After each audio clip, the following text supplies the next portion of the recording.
About 1/3 of all clothing that gets manufactured goes from factory to landfill. You just see the posture and the demeanor of someone who comes in and how they leave our experiences. And it's really inspiring to know that, clothing can have such an impact on people's lives. We talk about clothing being the forgotten basic human right. Welcome to Add to Cart, the podcast that Express delivers all you need to know in the fast-moving world of e-commerce. Every month, Nathan Bush from 12 High and an e-commerce industry expert will share the news, research and insights that you need to know to keep you at the top of your game. And of course, keep your customers adding to cart. Hello and welcome to Add to Cart. My name is Nathan Bush, host of Add to Cart and director at e-commerce talent agency eSuite. My guest today actually had to reschedule because he got sick after helping flood victims get back on their feet. I think that gives you an idea of the type of person that we're working with here. Joining me today is Anthony Chesler, the CEO of Thread Together. Thread Together aim to drive social and environmental change by connecting excess retail clothing with people who need it most. Whether these people are impacted by floods, bushfires, domestic violence, homelessness, they're asylum seekers, leaving jail, or even impacted by COVID, Anthony and his team give these people dignity through the power of clothing. And so far, the response from the retail community has been incredible, with giving from the likes of Surfstitch, the iconic PE Nation, Bec Bridge, UnderArmour and Afterpay, all ongoing. However, there's lots more work to be done. In this episode, Anthony shares how Thread Together are making real change, how we in retail can get involved, and how we can bring our customers along on the journey as well. So thanks to our partners Shopify Plus and Signet, here's a conversation with Anthony Chesler from Thread Together. Anthony Chesler, welcome to Add to Cart. It's a pleasure to be here. Thank you for the opportunity. Pleasure. We, for our listeners, we've actually had to reschedule this. We had to go again because you lost your voice last week. I'm pleased to have it back. Lots going on, so we're running pretty hard at the moment. But it's really exciting to be here. Awesome. And in terms of running pretty hard, what's taking your time right now with Thread Together? It's amazing. Like the beginning, end of 2019, or middle of 2019, we were stuck with bushfires, and that moved straight into COVID. And we thought the start of 2021 would be an opportunity to reset, and so that's how 2021 started for us. And then we've had this huge, flood on the mid-north coast of New South Wales. And that's really, put us back into sort of, fifth gear and in terms of responding. So we're super busy at the moment meeting the need out in the community.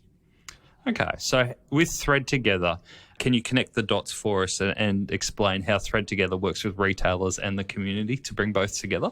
Absolutely. Thread Together is Australia's highest ethical response to fashion excess. We partner with hundreds and hundreds of fashion brands, retailers all around the country, and we're a solution to a problem that they have around product at end of line or end of life. So end of season, what does a store do with clothing that they haven't managed to sell or sell through various channels? We're a solution to that problem, and we'll go and collect that product in whatever quantity, in whatever size range, and redistribute it to vulnerable people in the community. And so we really are working with, as I said, hundreds of fashion brands all around the country to collect clothing that would otherwise go to landfill, which is really sad, and to redistribute that clothing through a network of registered charities and social service agencies. And we do that, and it's only made possible through the support of amazing fashion brands and an engaged group of volunteers. And how big is or was that problem of getting rid of end of season, end of stock fashion? There's a lot of material out there which is trying to define the quantum of excess. We believe not for every retailer, but about 1/3 of all clothing that gets manufactured goes from factory to landfill. So a significant number. That's obviously coming down as brands are becoming much more conscious.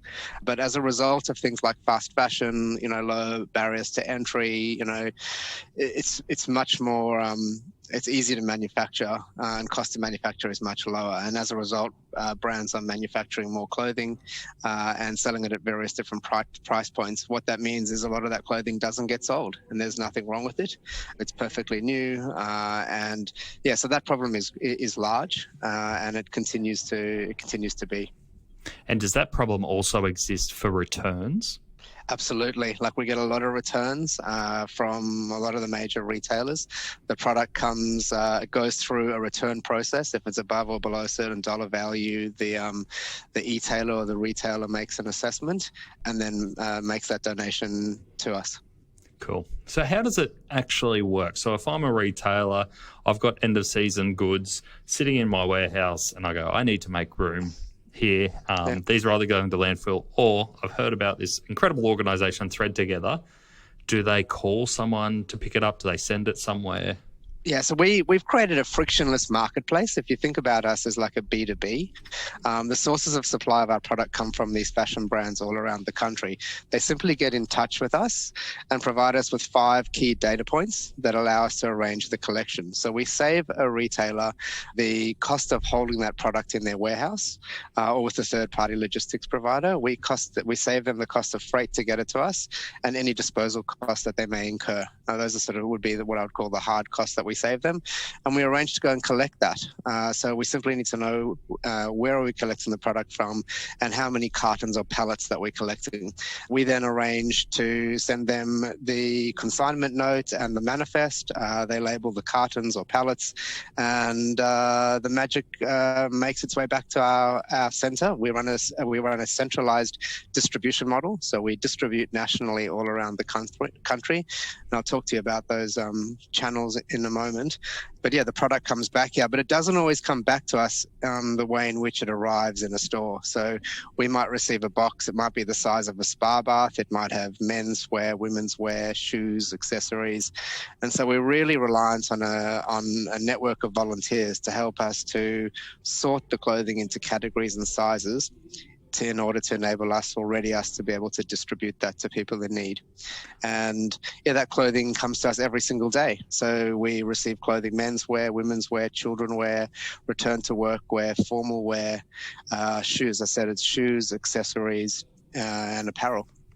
But it's all brand new stuff?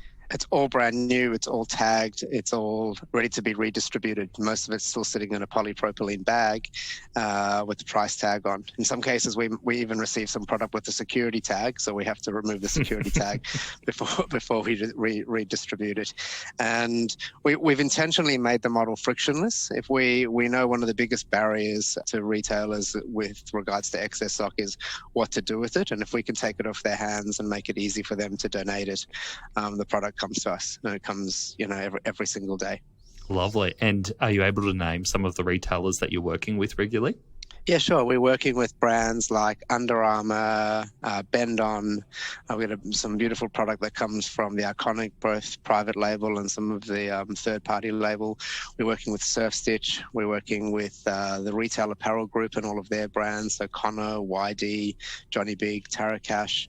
Some of the women's brands include PE Nation. The girls there are amazing. They come in and volunteer here and they support us with clothing donations at different times of the year. Some of the more high-end fashion comes from Bec Bridge, Camilla and Mark. So we really don't discriminate when brands reach out to us. We work with some very, very large brands and some very, very small boutique brands. We've just onboarded a new brand called Saturday the Label. We're working with Nudie Jeans. We're working with Levi's. All the sorts of brands that you would see in and around a typical retail experience. The Athlete's Foot provide us sneakers, and Bamboozle provide us socks. It's amazing. Yeah, we get some amazing donations, and just recently, with regards to the floods, the PVH group, so Calvin Klein, Tommy Hilfiger, Van Heusen, made an amazing donation to help us with flood relief at the moment, which has been outstanding.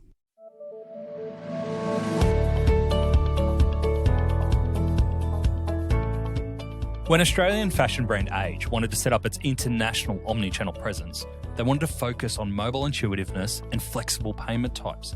And of course, they turned to Shopify Plus. In just a few weeks after implementation, they saw their e-commerce conversion rate soar by 135%. It's the stuff e-commerce dreams are made of. They also saw a reduction in bounce rate, increased pages per session, and a longer session duration. Now, they are ready to take on the world. To read more of Age's story and see other case studies, visit the customers section on shopify.com.au/plus. How do you then do the matchmaking between the stock that you receive and the communities who need it? Great question. So we have a network of registered charities and social service agencies. So people always ask us sort of who needs clothing and then how do you connect with those people. So the types of people that we're supporting are people that have lost their home through fire, their house has been damaged through flood just recently. They've been significantly impacted by the pandemic. They might be an asylum seeker or refugee, a long-term unemployed, a youth at risk, a victim of domestic violence, a man or woman who's been incarcerated and are leaving jail. And all of these individuals receive a wardrobe from us. A typical wardrobe is around 22 to 25 units of clothing. You know, people sort of say, how are you clothing people? What does that really mean? So we're providing wardrobes to people and we're giving them the choice of the selection of that wardrobe, which I'll explain to you and how we're doing that. But the product comes to us and we've got to sort it into categories and sizes. And then there's 4 ways in which we get clothing out to people in need. The first is online. So we have an online e-com site, which is powered by Shopify, an amazing platform that allows us to connect directly with our customer, which is a registered charity or a social service agency.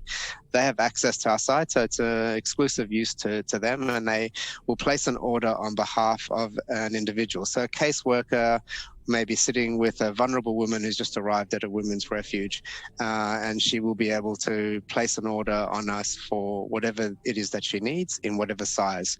And so she gets to choose whether she wants active wear, casual wear, corporate wear, return to work wear, and we build a wardrobe for her online, or the case manager does that, and simply checks out. And then we take care of the rest, So our volunteers will come here and they'll do order fulfillment. So they will push trolleys around our centre, and they will pick and pack and do a QA process and ready the product to be distributed. So that's the first channel, and that allows us to distribute clothing all around the country, and those orders come into us every single day.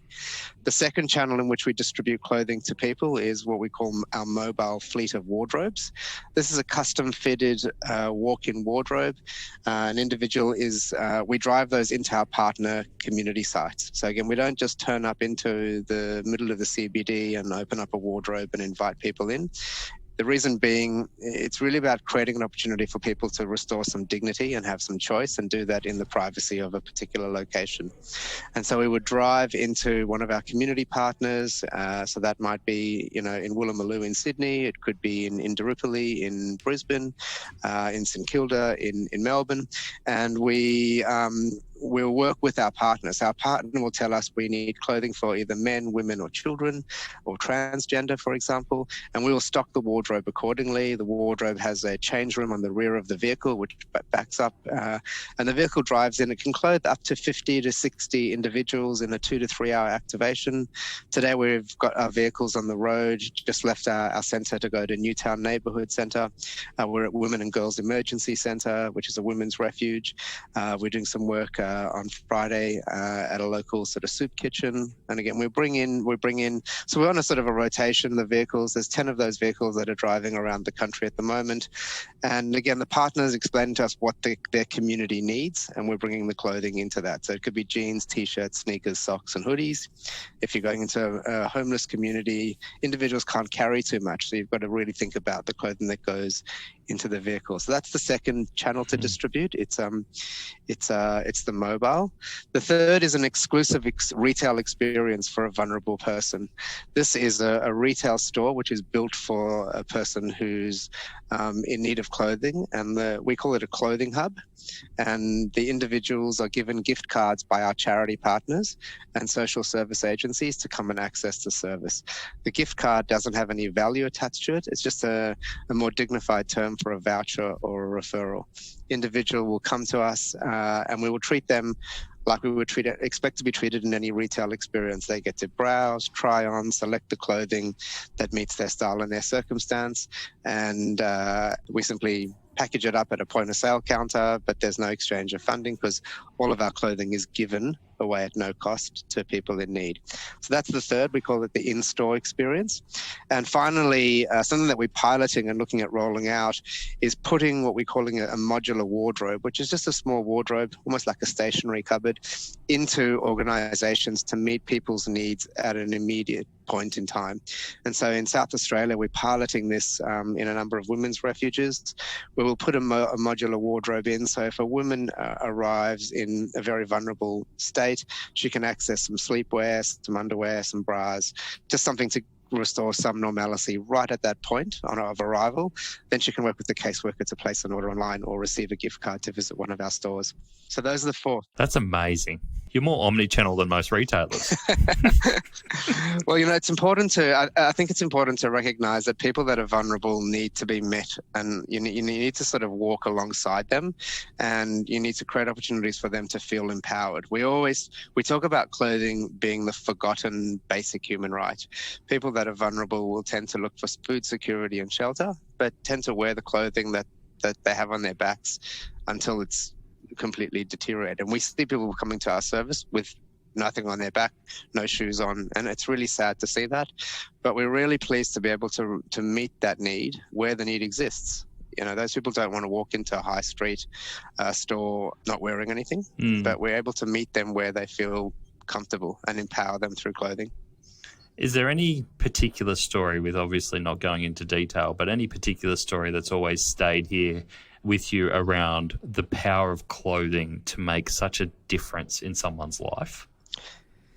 Yeah, there's so many stories. It's almost like we saw during the bushfires, we heard some really horrific stories of people, fighting back, staying back. A 74-year-old gentleman who came into one of our clothing hubs to be reclothed, had a super expensive wardrobe, which he lost. And we heard the challenges that he had experienced trying to protect his home. And, so the devastation, and not only do you hear it, but you see it. We met an individual on the South Coast last week who had, 5th degree burns all over her body. She shared photographs with us. Her hands were sort of still almost like I had never seen anything in the flesh. And so you see people that have been traumatized by circumstance. We've opened our clothing hubs. We've had the police contact us and ask us to open our clothing hubs in the middle of the night because we've had women arrive and they've arrived with battered and bruised and no clothing. And, it's a lot. It's trauma. You're seeing trauma front. When you're doing outreach services and you're working with homeless people, or you're working with asylum seekers or refugees, we're sending clothes into detention centres. You hear stories every single day about the lack of dignity that people have to not having access to clothing. And we always talk about, if you are doing it tough, why would you want to be reminded of your circumstance by having to wear secondhand clothing? Yeah. So we think that because there's so much excess, we can certainly make good use of that and create that. But we're clothing girls who wouldn't ordinarily be able to attend a school formal and celebrate finishing school. We're using some beautiful gowns from Bec Bridge to do that. And we'll get some of the girls from Bec Bridge to come and dress and style these girls and give them, beautiful shoes and a clutch. And you just see the posture and the demeanor of someone who comes in and how they leave our experiences. And it's really inspiring to know that, clothing can have such an impact on people's lives. You called it experiences there, and that's what it sounds like. It sounds like the impact is obviously the clothing to give people that fresh start and that feeling of, I'm in a new place, but also that you've got people who actually care what clothes match that person. No, that's, you mentioned dignity, and it's such a strong word. And everyone's entitled to choice, irrespective of their circumstance. And we're wanting to create opportunity for people to have that choice. Like you and I both chose what we have, fortunate enough to choose what we wore today. We opened up our wardrobes, and maybe we might be a blue jeans and black or white t-shirt kind of guy. It's easy to dress that way. And we see it, people who come to our mobile wardrobe experiences, and we say, this is what we have to offer. And we say, well, today we've got, white sneakers and blue sneakers, and you're empowering people through choice. And if you've only got white, just because you've only got white doesn't mean people take it if they don't like it. They're demonstrating that, and that's empowering, which is really important to create opportunities for people to feel empowered, because that can move them out of their vulnerability. Absolutely. You mentioned before that the average wardrobe is 22 to 25 items. Where does that come from?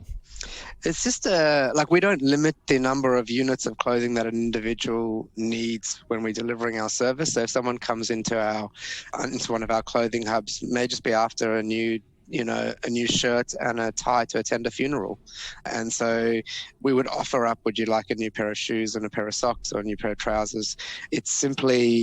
It's driven by the data at the end of the day. Like, we look at the data online, we look at the number of orders that are placed, the average units that are placed, and that's how we come up with that number. We don't say, well, a typical wardrobe encompasses 25 units, but you very quickly get to 25. So think about your house having burned down, and you might need a pair of casual shoes, a pair of sneakers, 5 or 6 pair of socks, 5 or 6 pairs of underwear, and you're already at 15 or so items. Then you add a couple of pairs of jeans and some t-shirts, a jacket, a hoodie, a scarf, a cap.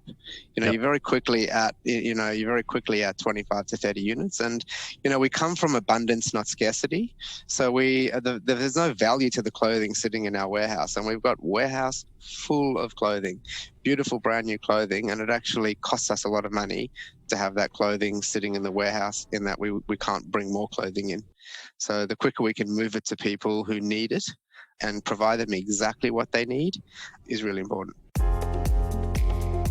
Social enterprise Free to Feed connects refugees, people seeking asylum, and new migrants to their communities using their skills and their delicious, delicious food. But when COVID hit, these community gatherings weren't possible anymore. By partnering with our packaging suppliers Signet, Free to Feed were able to quickly move to online meal kits, which were boxed up and delivered safely to homes all over Australia. Free to Feed keeps on delivering for the community with the help of Signet. Visit signet.net.au/blog to find out more. Did I read recently that you just established a new warehouse to hold all of this? Yeah, absolutely. We were bursting at the seams. So one of the other challenges that we had during COVID was a lot of clothing didn't get sold, and so amongst how we responded to COVID, which which is interesting. We had to adapt slightly for COVID in our distribution channel, in that a lot of our partners were not providing outreach services. So we created what we call a virtual gift card, which was, again, just a token to allow an vulnerable individual to access our Shopify instance and place an order directly with us. So effectively, we became a direct-to-consumer offering as a result of COVID. And that came with quite a few challenges, because you would send out a pair of sneakers and the individual might say, well, I'm actually a 9.5 and you've sent me a 9, or these shoes are a 9.5. And it caused some interesting challenges around, well, how do we manage returns? Because we're not geared up to do that, and we don't have the infrastructure in place or the cost base to do that either. So that was particularly interesting. But what we found in COVID as well is, because a lot of clothing didn't get sold, a lot of clothing was donated to us, and we're still starting to see the ripple or the lag of that as well. And so we are in an amazing new warehouse, which has been subsidised by the Goodman Foundation, who've been an outstanding partner of ours. We're in Banks Meadow in Sydney, just on the outskirts of or next to the airport, and we're in about a little less than 2,000 square metre facility, and we've come from about 250 to 300 square metres. So I come to work every day and I can actually breathe and don't have to sort of hold my breath, which is really great. And we've had some amazing support from the Iconic to help us to actually best optimize this footprint of the warehouse and the picking towers that we have in place here. And yeah, we opened the centre officially in February of this year. It was opened by the Governor General, and we had some amazing support from Afterpay, one of our partners. Nick was here and said a few words. We had some fashion brands attend, and yeah, it was a beautiful sort of morning to connect some of our charity partners, some of our volunteers, some of our fashion brands, and some of our people that are important to us that help us to do what we do. Like the Commonwealth Bank have been amazing as well as a partner, and they create the ability to actually have this space which allows us to deliver our services efficiently and effectively. That's brilliant. And working with the Iconic, was there anything when they're helping set up the warehouse, was there any tips or recommendations that they gave you around warehousing that really surprised you? You know what? It was quite interesting because during COVID, so we have an amazing partnership with them, and there's actually 4 things that they provide to us, which are the 4 things that we need, and they provide it in abundance. What they couldn't do last year was provide us a lot of, face-to-face volunteers, and so they provide us a lot of talent remotely as a result of COVID, and so they pretty much built the floor print and of our warehouse for us. They looked at the space and the units and the turns of product SKUs and helped us to understand how we best optimize that space. And so they pretty much drew the warehouse out for us. The skills that we didn't have, they provided that talent to help us to deliver our service. And yeah, I come to work. I'm so proud to walk through the center. It's designed and built by the Iconic. It's on a smaller scale to their fulfillment center, but it allows us to operate efficiently and effectively. We have a chaotic pick path, which is something that they have, which allows us to do order fulfillment really, really seamlessly. So our volunteers can come in and access the clothing in the bin location that it's in, and we can fill orders.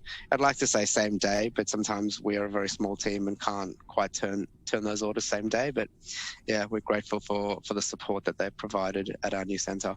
That's incredible. I can imagine there's so much complexity.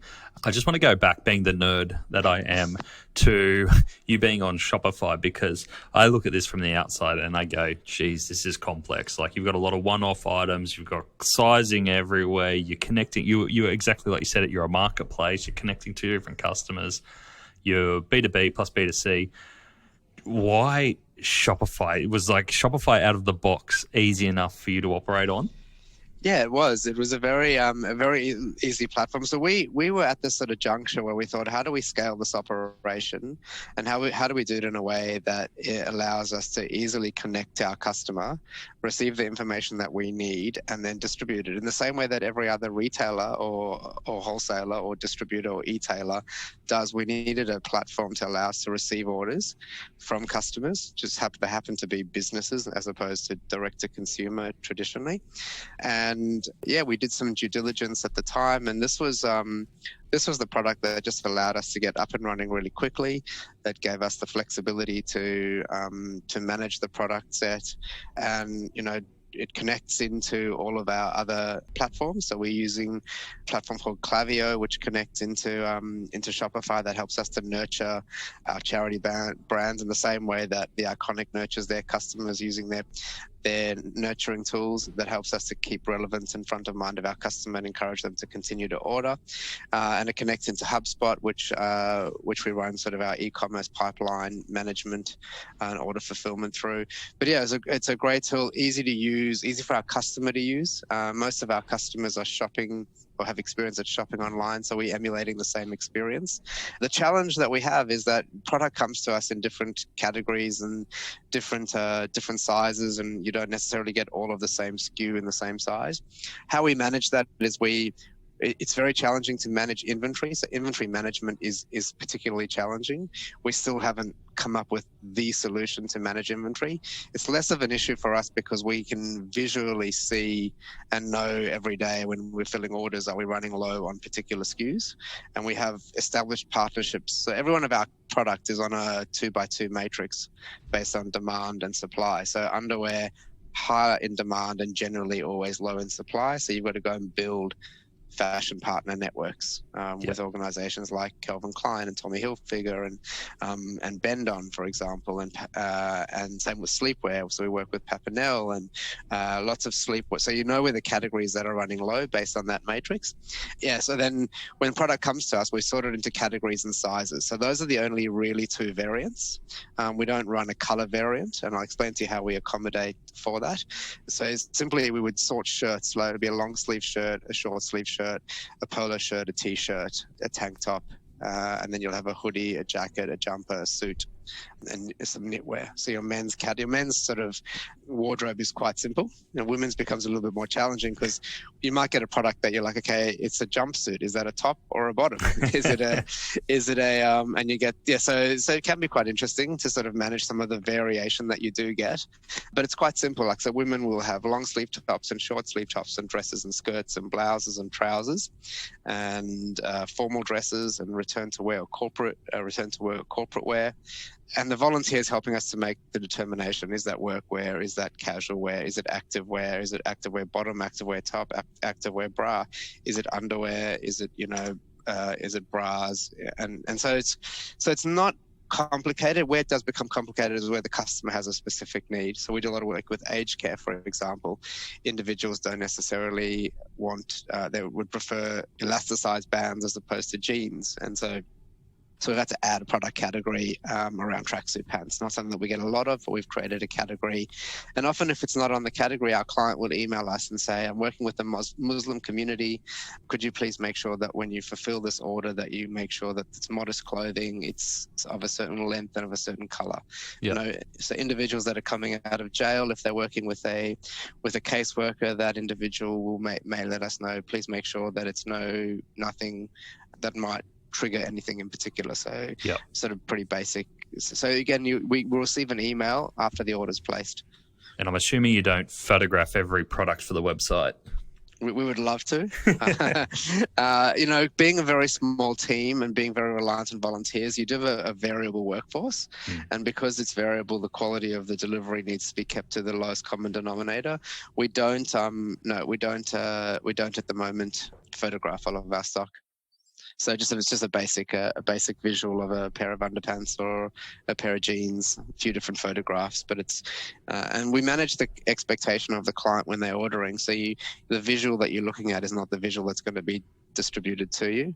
So we'll have blue jeans, black jeans, khaki jeans. We've got some amazing product from Nudie Jeans supporting some of the flood work that we're doing, but there's huge variation in cut and slim fit, and it's just too difficult at the moment. But as we become more sophisticated, Shopify's geared up to help us to do that as well. Oh, it makes total sense. It would just be such a time suck right now. Yeah. Has there ever been any thought about a new revenue channel around some of those premium brands and creating a marketplace selling to the public where you can then use those funds? Yeah, so it's always been spoken about, but we can find a home for people in need, even for at that high end. And whilst it's not an obligation, we actually set the expectation with the brands that donate clothing to us that we don't commercialize the product in any way. So we don't want to do a $5 bag and walk through our center and fill it up with as a means of fundraising. We're a little bit unique in that we're not like most other charities who fundraise through a fundraising event, such as walking through a bag and trying to monetize or raise some funding through the sale of product. We don't write grants, for example. Everything that we do, being a small team, is we look at the return on the investment of the time and really trying to work with our network of partners and leveraging the network effect of their customers. So an amazing partnership with Afterpay, for example, and they help us to fundraise at point of sale through their engaged customer base. We do something similar. We had an amazing campaign just recently with Tommy Hilfiger. So we're moving away from the traditional philanthropic sources of funding that traditional charities use. We're a registered charity. We have to fundraise. It's one of our biggest challenges to meet our operating costs to deliver our service, which is the same cost that you would expect in any other retailer. So we have warehousing, we have logistics, we have freight, we have salaries and wages, packaging, supplies, all the sorts of things that you'd expect to see. And we have to fundraise for that, and so for as little as $5, we can provide a wardrobe, 22 to 25 units of clothing to someone in need. And so different fashion brands help us to fundraise. So Carla's and Paddy provides $5 for every sale that they make online to us. P Nation do something similar through the I Equal Change platform, which we're very grateful to be a project on that, and retailers can nominate us as a project. on that front. Some retailers have their own means in which to do that. I mentioned we did a giving campaign with Tommy Hilfiger last year that raised nearly $45,000 over a 3-week campaign, which was outstanding. We're testing something. We're about to test something with an e-tailer around returns. Here, the consumer can actually, rather than receive a full credit for the return that they're making or a refund, they can elect to receive that less a small donation. We have That's great. So we're looking at different ways. We have a fashion brand that has made a sock for us, and for every sale of that sock, they make a $5 donation to Thread Together that provides a wardrobe to someone in need. Yeah, and I love that even though there's raising money involved, raising money isn't the objective. The objective is getting clothing on people who need that. Yeah, and that's where we don't have the time to run an event or write grants because we're so focused on receiving clothing, saving it from going to landfill and giving it to people who need it most. Beautiful. And I was just going to mention in there that if anyone is interested, and I'm loving seeing a lot of these conversations starting to merge together. We had Jeremy from iEquals Change on before Christmas, I think. So if anyone's interested in what they're doing, potentially bringing it all together, go check out his episode. Now, we've mentioned a few ways retailers can get involved, and I'm sure retailers listening to this are now going, God, this is something I can help, I can contribute to, I can help. Anthony, I know you've got a way of wrapping this up into the 4 T's of how retailers can help. Can you talk us through those 4 T's and which are most important to you right now? Yeah, absolutely. So we try to keep things really simple here. We talk about we need 4 things to help us to deliver our services. The first T is time. And retailers, what we're seeing, are increasingly wanting to get involved in helping us to deliver our service. So they'll provide stylists and makeup artists and others to join us in our clothing hubs to work with vulnerable people. They'll give of their team's time to come and volunteer with us. So we've just recently had a team from the Athlete's Foot here. We've got tomorrow the team from Afterpay will actually be here. We've had fashion brands from the Iconic team are always here. And so they're giving up of their time to come and help us. That's the first T, and that could be to drive our vehicles out into outreach, working in our retail stores or in our fulfillment center. The second T is talent. We've got a very small we're a very small team with very high ambitions. We've got a strategic plan and 4 goals that we're trying to achieve, and we need help to achieve those goals. We've had one of our partners has actually done some data analysis for us. So they've given us the talent to help us to identify who are the next 100 agencies within a 3, 5, and 7 kilometer radius of certain postcodes, so that we can go and target an onboarding. So it's like almost a customer acquisition strategy through data-driven analysis. So that's talent as an example. I spoke earlier about the talent that was provided by the Iconic. Really, really important to help us to achieve what we're trying to achieve. We either don't have the capacity or the capability, so we rely on our retailers to help us with that. Footprint. The third T, which I'm really excited about, is the ties or introductions or connections. And being small, we rely on the network effect of our partners to communicate to others. So we're looking to onboard customers or charities and social service agencies. So we rely on those that are on board to talk to others. And on the retailer side, which is really, really important, like we always have gaps in our product categories. We may be short on socks at a particular time. We may be short on kids wear, which is where we are at the moment. Or, for example, men's jeans. There's been an influx of need for men's jeans at the moment. And so partners like the Iconic and others will introduce us to new brands. Like we've just onboarded Nudie Jeans, and they've made an amazing donation to support us on the floods, and we've onboarded Levi's, who've made a donation. And those came through introductions or connections or ties that were made by different fashion partners. We've onboarded DeCuba through a relationship. So brands, because it's so easy to onboard and access our service or be a solution to that problem, the ties really are easy to make those introductions. So we're always looking for people to come on board on both sides of our marketplace or introduce us to others. And the last T, which is probably the one that keeps me up the most at night, is the treasure. As I mentioned before, being a registered charity, we fundraise to cover our costs. And so we're very reliant on philanthropy to help us to do so. And what we're seeing from retailers is they're wanting to do more than just donate clothing to us. So they are coming to a very strong realization of the importance to connect to community or work with their customer, demonstrate to their customer base that they're not just, got a section on their website that says that they have a sustainable line of product, but they're actually, ethically manufactured, but they're actually contributing back into community.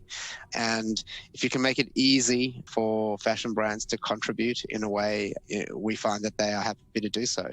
So we're looking for brands to help us to raise $5,000.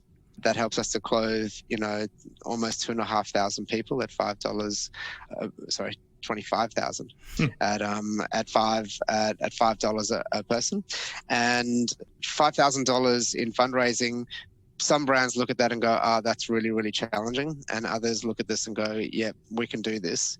And we don't ask people to pay us for our service to be delivered. We don't charge an admin fee or collection fee or a redistribution fee. And our charity brands don't pay for that service, and they can't afford to. It's a point of friction. We couldn't get clothing to people if we said, "Hey, you've got to pay for the freight to get it to us."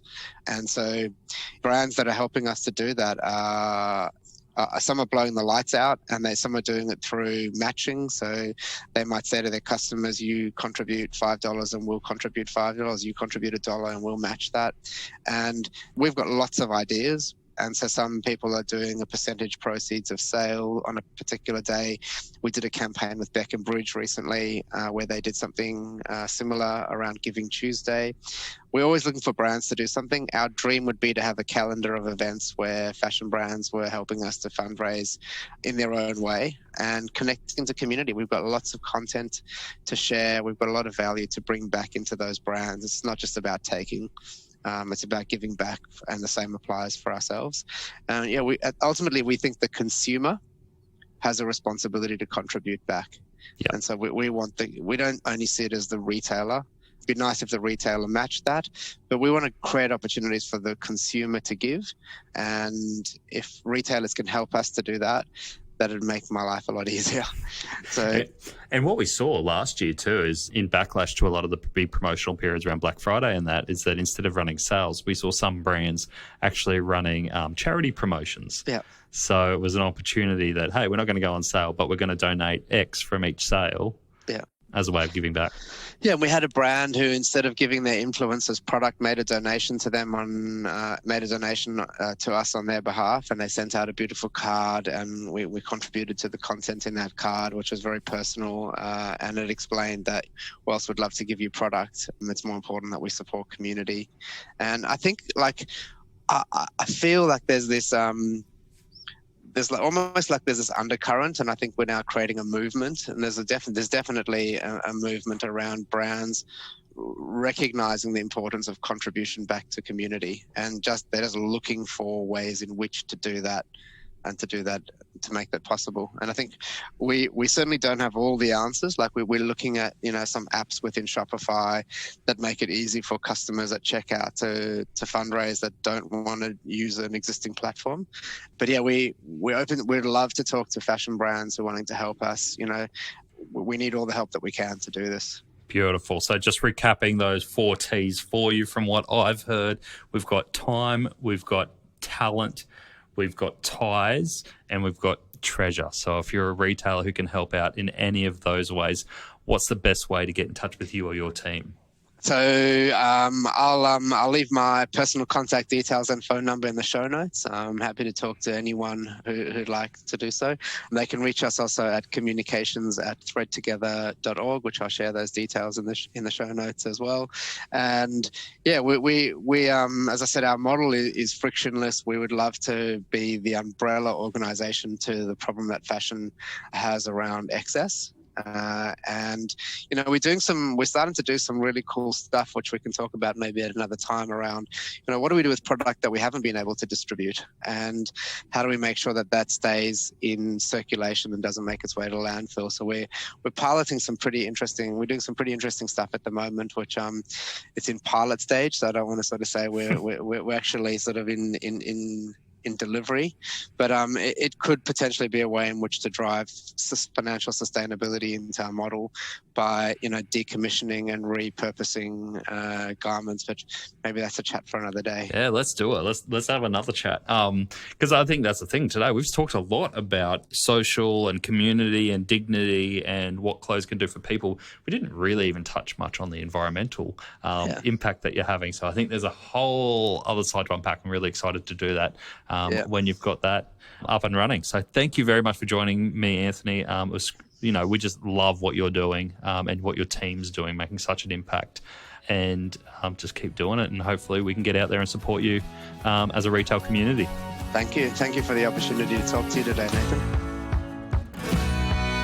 It's an incredible organisation, and one that I think is really easy to contribute to as a retailer.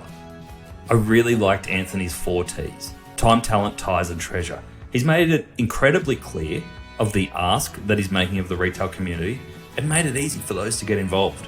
I really hope that those who can maybe choose 1 or 2 of those T's, reach out to Anthony and get involved. The other lesson here is that whether it's your customer or your investor, wrapping up your ask in those really simple but direct messages like the 4 T's can get great cut through. Anthony's done that so well. Now, before I go, I want to give a shout out to Nat Hinsa from Mr. Poolman, who has won the 6-month Stone and Wood subscription for her response to our question on her favourite Stone and Wood brew. She chose Stone and Wood's old favourite Pacific Ale, and these are her words: "As it always brings me back to good times, late night beach strolls, early morning surfs, morning mate, another beautiful day, passing comments to familiar faces on the sidewalk, long mermaid to coolie skates, cafe breakfast, hole in the wall bar drinks, and fellow go-getters in the digital space." And that's only part of her response. Well deserved, and enjoy, Nat. We know you will. To finish up, I have 3 resources for you. Firstly, if you're a first-time listener of Add to Cart and you want to stay up to date with new episodes, head over to addtocart.com.au and you can sign up for our weekly newsletter. We'll let you know every time a new episode drops, as well as giving you my 3 takeaways from each episode and a link to the transcripts so you can know that this is an episode that you want to dive straight into. Secondly, if you want a weekly roundup of the best e-commerce case studies, tools, and research, sign up to the High Five Friday newsletter, which is delivered to inboxes at 8 a.m. every Friday morning. I read all the e-commerce news and send you the bits that I think you can take action from. Sign up at 12high.com.au/high5. And the last thing, if you are looking to explore your next e-commerce opportunity, head over to esuitetalent.com.au. We are a dedicated e-commerce talent agency connecting the best e-commerce talent with the fastest growing brands. Check it out, sign up to the email, and get in touch with me if you want to discuss your next move. Until next time, thanks for listening and keep those customers adding to cart.